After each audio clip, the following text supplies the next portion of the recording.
Sejak tahun 2009, sekelompok anak muda dengan kode name Satoshi melakukan hal yang rebellion atau pemberontakan besar yang menampar hegemoni keuangan dunia. Apa yang mereka lakukan? Mereka melakukan tindakan yang biasanya dilakukan oleh negara yang bernama printing money. Padahal mata uang hanya boleh diterbitkan oleh negara sebagai alat bayar. Juga untuk mencetak uang ada aturan wajib, yaitu memiliki jaminan yang bernilai seperti emas dan dolar sebagai underlayingnya. Namun karena kelompok ini menyuarakan ketidakpercayaan atas apa yang dilakukan oleh bank sentral dan negara yang isinya adalah para oligarki, maka mereka gugat. Apa itu oligarki? Oligarki adalah sekelompok orang mengendalikan jalannya sebuah pemerintahan. Di setiap negara mereka itu ada, bahkan ada yang bergenerasi. Misalnya di negara Paman Sam, siapapun presiden Amerika, oligarkinya 50% ya dia lagi. Begitu juga di negara Eropa dan Inggris. Jadi Satoshi itu cetak uang sendiri dengan menerbitkan 21 juta koin yang untuk membuktikan keamanahan mereka buang kuncinya sampai tidak ada satupun yang tahu, termasuk sang penciptanya sendiri. Sejak saat itu benda itu beredar, terjadilah sejarah baru, bahkan nilainya pernah naik 1 juta %. Saat ini sudah 10 tahun sejak diterbitkannya, dan ada beberapa negara sudah boleh mempergunakan sebagai alat transaksi,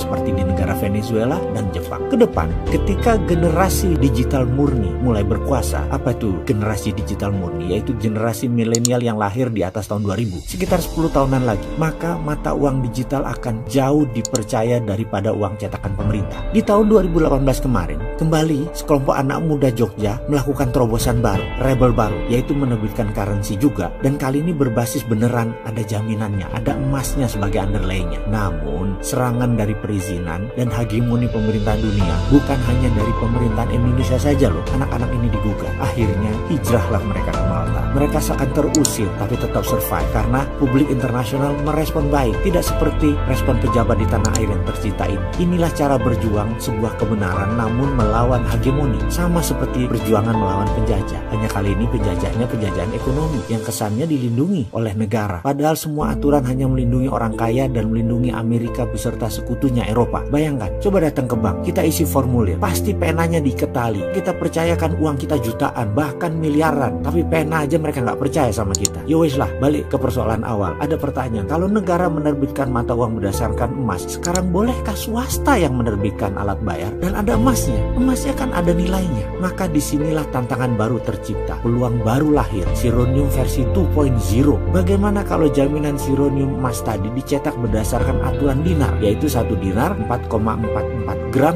24 karat, setengah dinar 2,22 gram 24 karat, dan yang menerbitkan Kesultanan Mataram, jadi namanya Dinar Mataram. Yang jadi pertanyaan, haruskah kita mulai sekarang Dinar Mataram ini? Karena sepertinya saya sudah tidak percaya pemerintah yang tidak pakai MMT, Modern Monetary Theory. Saya sudah tidak percaya IMF beserta pelajaran ekonomi mainstream yang tidak membuat dunia lebih baik. Tetap saja yang kaya nambah kaya, yang miskin belum pernah keluar dari masalah kemiskinannya. Apalagi solusinya pakai hutang, gak keren banget. Jadi bagaimana pendapat sahabat? Kita lanjut.